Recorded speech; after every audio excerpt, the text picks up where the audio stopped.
வண்ணமயில் art and craft ideas channel. நான் உங்கள் Nandhini Suresh, home nursery garden. என்னுடைய கார்டன் வியூ தான் இப்போ பார்க்க போகிறீங்க. ஒரு 2 நாளாக மழை அதிகமாக பெஞ்சிட்டு இருந்ததுனால மாடிக்கு வர முடியல. அதுவும் ஒரு விதத்தில் நல்லது தான். ஏன்னா மழை அதிகமாக பெய்யும் போது என்ன ஆகும்னா செடிகள் எல்லாமே புத்துணர்ச்சி பெற மாதிரி இருக்கும். அது மட்டும் இல்லாமல் பூச்சிகள்லாம் போயிடும். செடிங்களுக்கும் ஒரு பூஸ்டிங் வச்ச மாதிரி இருக்கும்.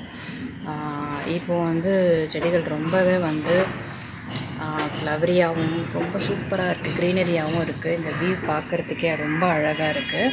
அண்ட் ஃப்ளவர்ஸ் எல்லாம் காட்டுறேன் வாங்க.